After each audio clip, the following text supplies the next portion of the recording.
મિત્રો, સમાવેશી શિક્ષણના 5 ગુણ પરીક્ષાની અંદર 5 ગુણના પ્રશ્નો પૂછાતા હોય છે. તો આજે આપણે મોસ્ટ આઈએમપી MCQ જે પરીક્ષાની અંદર પૂછાઈ શકે અને આપને મહાવરો થાય તે માટે તેની ચર્ચા કરીશું. 1. પ્રતિભાશાળી વિદ્યાર્થીઓ સામાન્ય રીતે પોતાની સફળતાનો શ્રેય અને નિષ્ફળતાનો શ્રેય આપે છે. એ. ક્ષમતા અને સારું નસીબ, કાર્યની કઠિનતા. બી. ક્ષમતા અને પ્રયત્ન, ખરાબ નસીબ. સી. ક્ષમતા અને સારું નસીબ, નબળી ક્ષમતા. ડી. ક્ષમતા અને પ્રયત્ન, અપૂરતો પ્રયત્ન. તો સાચો જવાબ થશે ડી, એટલે કે પ્રતિભાશાળી જે વિદ્યાર્થી છે એ પોતાની સફળતાનો શ્રેય પોતાની ક્ષમતા અને પ્રયત્નને આપે છે, જ્યારે નિષ્ફળતાનો શ્રેય એ બીજા કોઈ પર ઢાળતો નથી કે એ પોતાના નસીબ પર આધાર રાખતો નથી, પણ એ નિષ્ફળતાને પોતાના અપૂરતા પ્રયત્ન તરીકે લે છે. 2. સામાજિક પ્રત્યાયનમાં સૌથી વધુ પડકારો હોય છે, એટલે કે વાતચીતમાં, લોકો સાથેના સંબંધો વિકસાવવામાં કઈ અક્ષમતા અથવા દિવ્યાંગતાની અંદર સૌથી વધુ પડકારો અથવા ચેલેન્જ રહેલા છે? તો option A ADHD, B cerebral palsy, C ASD, D અધ્યયન અક્ષમતાઓમાં. તો સાચો જવાબ થશે C ASD, autism spectrum disorder, જેને આપણે સ્વલિનતા તરીકે પણ ઓળખીએ છીએ. 3. ડિસ્ગ્રાફિયાનું લક્ષણ છે. એ. વાંચન ક્ષમતામાં કચાશ. બી. લખવામાં મુશ્કેલી. સી. કાર્ય કરવામાં મુશ્કેલી. ડી. પુનરાવર્તિત વર્તન તરાહો. તો સાચો જવાબ થશે બી. લખવામાં મુશ્કેલી, એટલે કે ગ્રાફિયા એટલે લખવામાં મુશ્કેલી. તો આ રીતે પરીક્ષાની અંદર જે 4 અધ્યયન અક્ષમતાઓ DLEDના મોડ્યુલમાં છે તેના લક્ષણો અને તેની સંકલ્પનાઓ તૈયાર કરી લેવી જોઈએ. 4. સમાવેશનને પ્રોત્સાહન આપવા જરૂરી છે. 1. લચીલો અભ્યાસક્રમ. 2. સહકારી અધ્યયન. 3. અલગતા અને નામકરણ. 4. ઇમારતોની ઉપલબ્ધતા. તો આ 4માંથી કોનો સમાવેશ થશે? તો સમાવેશનને પ્રોત્સાહન આપવા માટે લચીલો અભ્યાસક્રમ જરૂરી છે, ફ્લેક્સિબલ અભ્યાસક્રમ જરૂરી છે. સહકારી અધ્યયન એટલે કોઓપરેટિવ લર્નિંગ પણ જરૂરી છે. અલગતા, અહીંયા વંચિતતા કે અલગતાની જરૂર હોતી નથી. સમાવેશનમાં તો દરેકનો સમાવેશ કરવાનો છે, અલગ કરવાના નથી અથવા પર્ટિક્યુલર એને નામ આપવાના નથી. તો 3 નહીં આવે. 4. ઇમારતોની ઉપલબ્ધતા, એટલે કે એવી ઇમારતો બનાવી કે જે દરેક બાળકોને સહાય મળી રહે. તો સાચો જવાબ થશે ડી 1, 2 અને 4. 5. ગતિ સંવેદક કાઇનેસ્થેટિક, બાળક ખાલી જગ્યાના માધ્યમથી શીખવાનું પસંદ કરે છે. એ જોઈને, સ્પર્શ કરીને, સી સાંભળીને, ડી કાર્ય કરી અને ચાલવા ફરવાથી.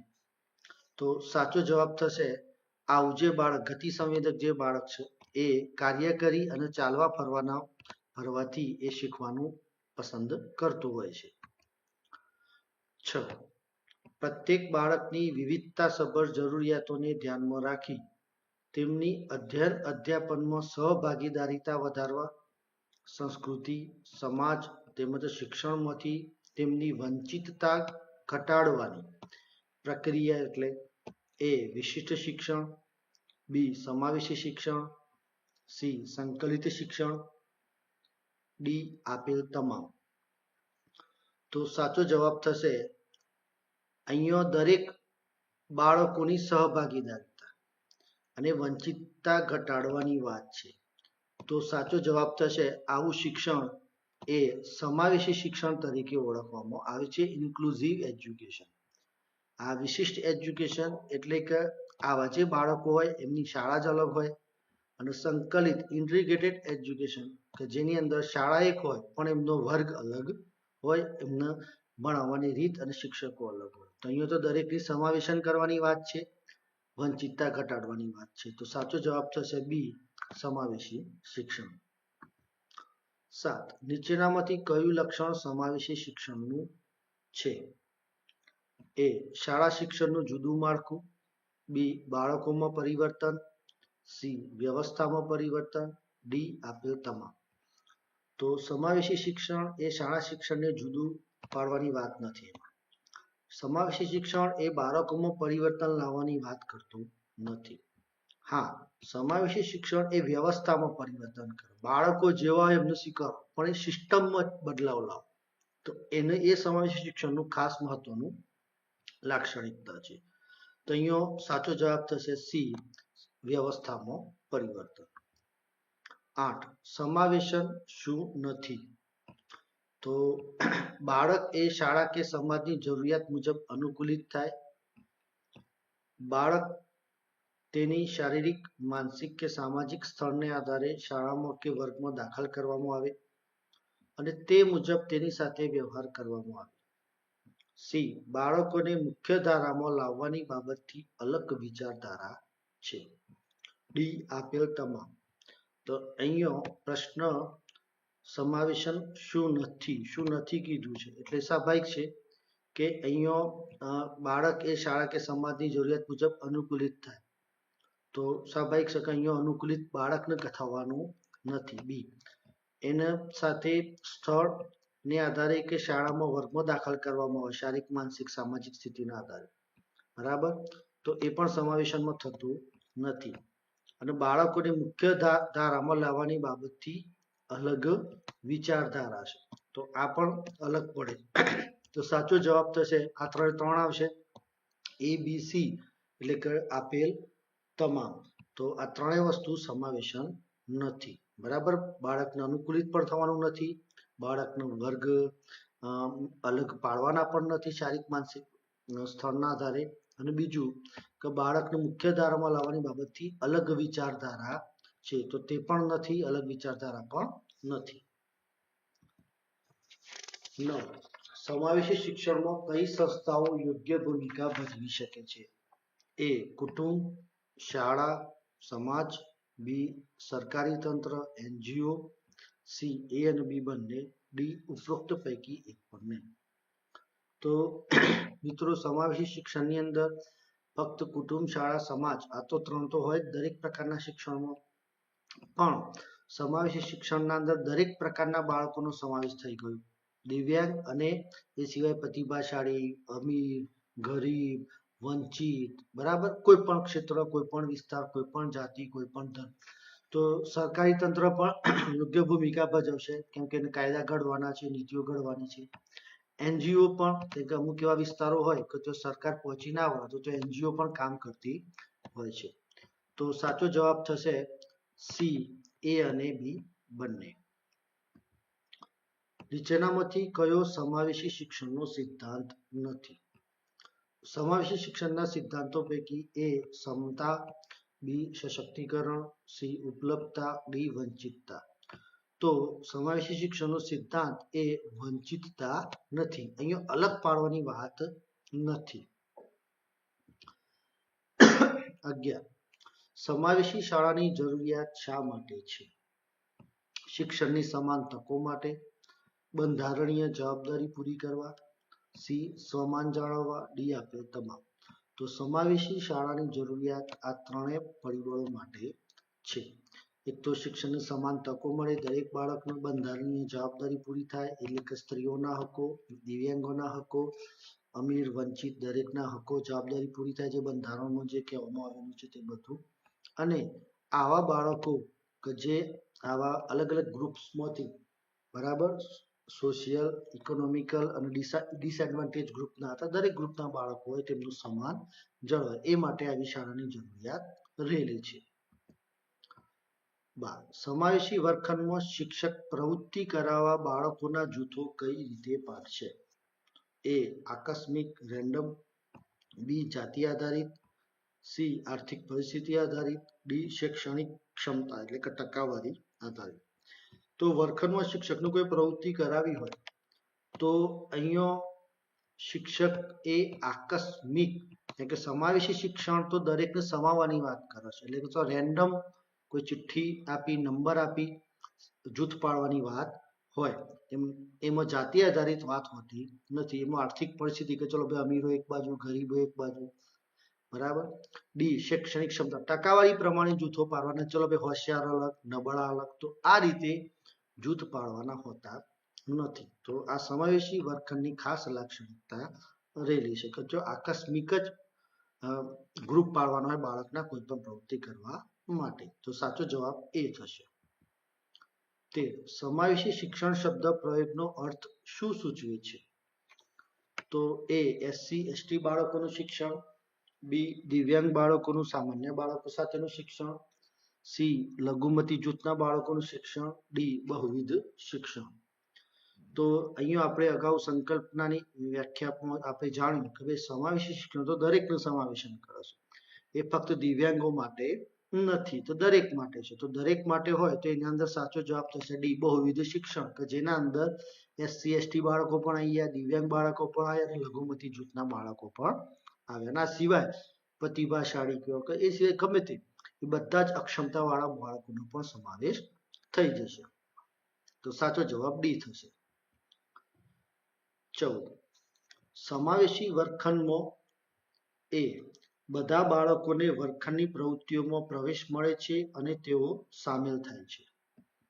બી ખાસ બાળકો હંમેશા તેમના અભ્યાસક્રમ પર કામ કરે છે.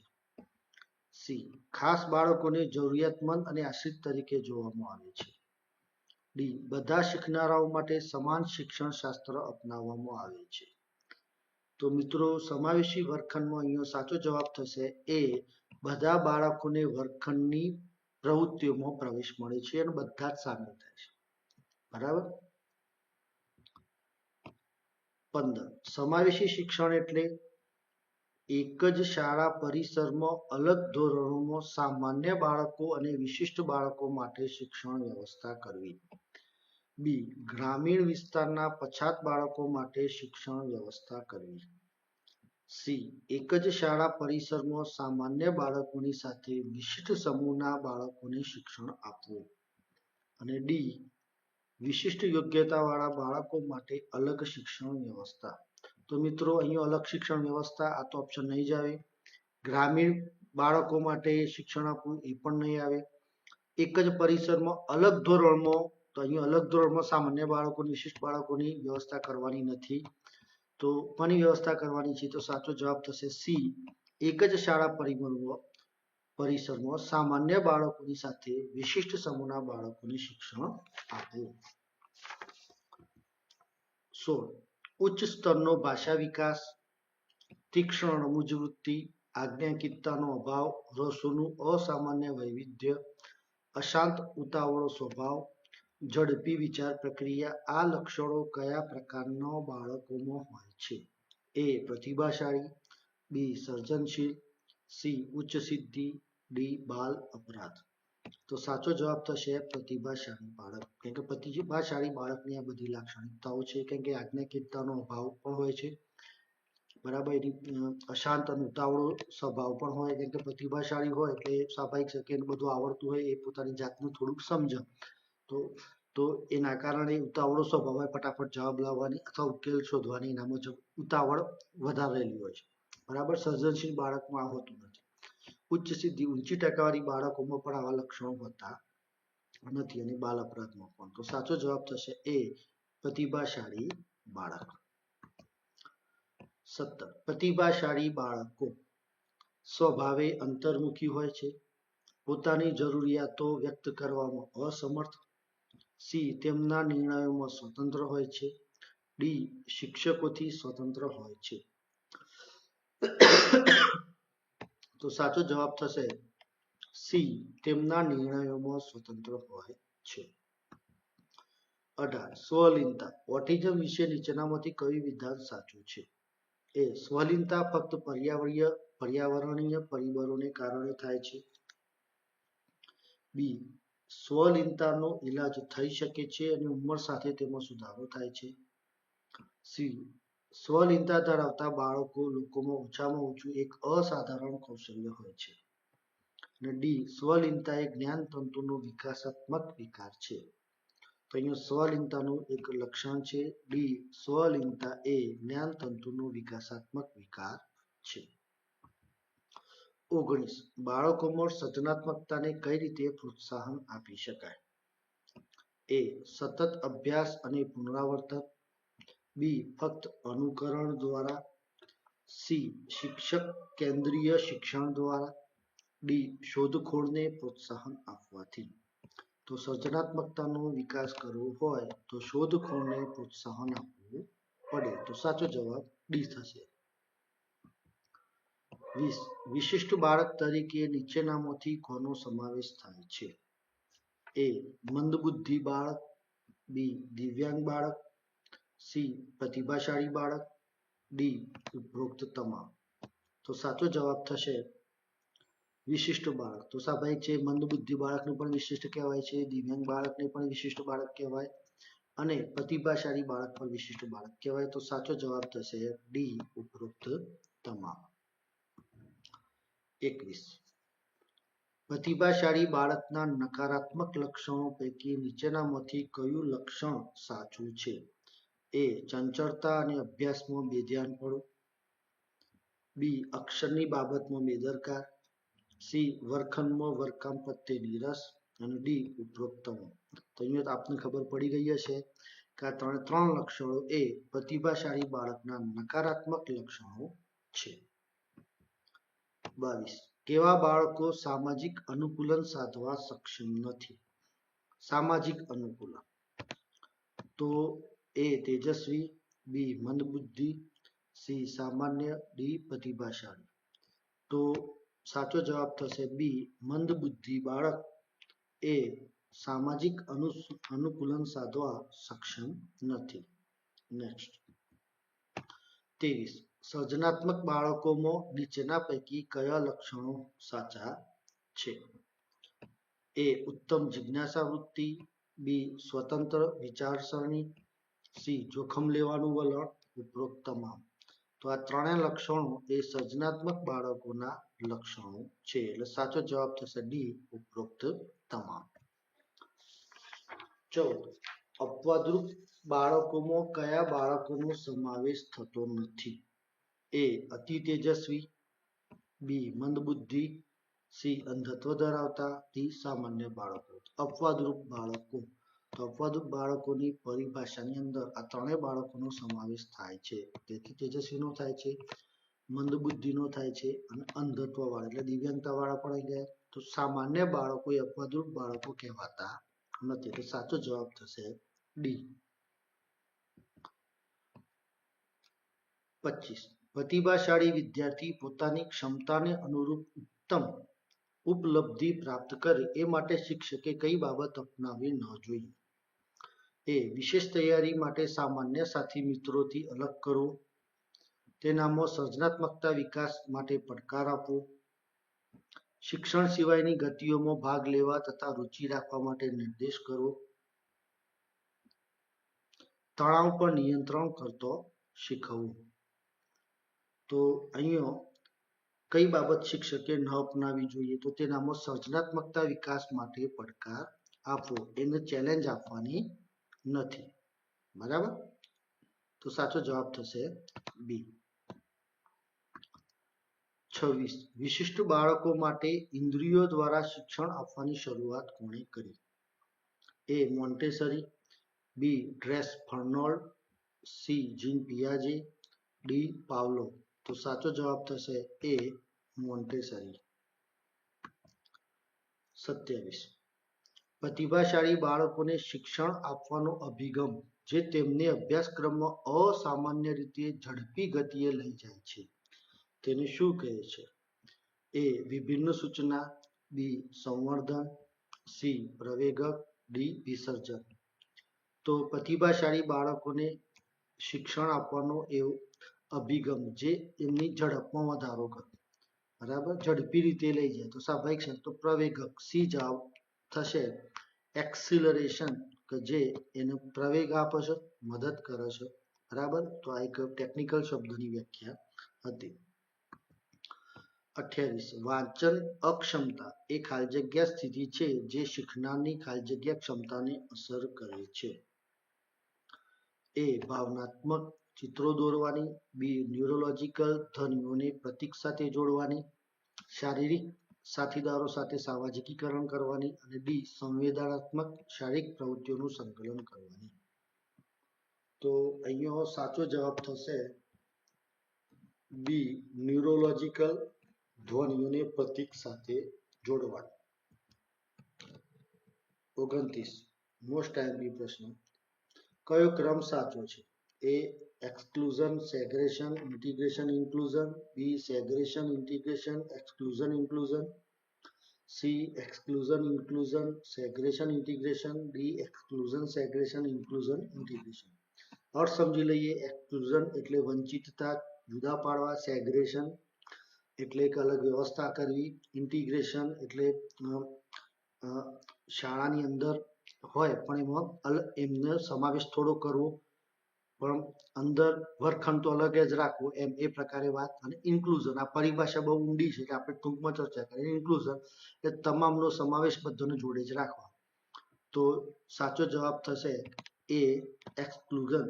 તો પહેલા આવા જે અસાધારણ બાળકો હતા તેમને શિક્ષણ આપવાની જ વાત નહોતી. પછી આપવાની શરૂઆત થઈ એટલે કે અલગ શાળા બનાવી, અલગ આપ્યું. પછી શાળાની અંદર દાખલ કર્યા પણ વર્ગખંડ અલગ આપ્યો, શિક્ષક અલગ આપ્યો.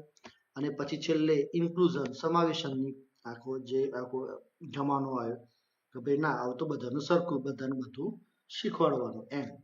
તો આ એક ક્રોનોલોજી છે, ક્રમિકતા છે, આપણે યાદ રાખીશું. 30 નીચેનામાંથી કોનો આરપીડબ્લ્યુડી 2016 મુજબ વિકલાંગતાઓમાં સમાવેશ થતો નથી? એ બૌદ્ધિક અક્ષમતા, B thalassaemia, C haemophilia, D pneumonia. તો સાચો જવાબ થશે ડી ન્યુમોનિયાનો સમાવેશ RPWD right to person with disability આ જે એક્ટ છે, આ એક્ટ અંતર્ગત 21 પ્રકારની વિકલાંગતાઓને વ્યાખ્યાયિત કરવામાં આવેલી છે. એમાં ન્યુમોનિયાનો સમાવેશ થતો નથી. તો આવી 21 પ્રકારની વિકલાંગતાઓનો અભ્યાસ કરી લેવાનો. કદાચ આ સિવાયની પણ ઓપ્શનમાં પૂછી શકે છે. 31 કોઈ વિદ્યાર્થી 31 ને બદલે 13 વાંચે છે તો તેનામાં કઈ અધ્યયન અક્ષમતા હોઈ શકે? તો ડિસ્કેલ્ક્યુલિયા, બી dyslexia, C dysgraphia, D સ્વલિનતા autism. તો અહીંયા 31 ને બદલે 13 વાંચીએ, વાંચનની વાત છે. અહીંયા શબ્દ પકડવાનો મિત્રો, અહીંયા લખવાની વાત નથી, વાંચવાનું. તો વાંચવાનું કોની સાથે સંબંધ ધરાવે છે? બી ડિસ્લેક્સિયા. તો સાચો જવાબ થશે બી ડિસ્લેક્સિયા. 32 આંખનો સંપર્ક કરીને વાત કરી શકતા નથી, મિત્રો બનાવવામાં રસ ધરાવતા નથી, પોતાની જ દુનિયામાં મસ્ત રહે છે, અન્ય સાથે સારી રીતે ભળી શકતા નથી, જૂથ કાર્યમાં સહયોગ આપી શકતા નથી. આ બધા કઈ અધ્યયન અક્ષમતાના લક્ષણો છે? એ ડિસ્કેલ્ક્યુલિયા, બી dyslexia, C dysgraphia, D સ્વલિનતા autism. તો આ તમામ લક્ષણો એ સ્વલિનતા ધરાવતા બાળક અથવા વ્યક્તિના ઓટિઝમના લક્ષણો છે. તો મિત્રો આ હતા સમાવેશી શિક્ષણ અંતર્ગત મહત્વના મોસ્ટ આઈએમપી પ્રશ્નો.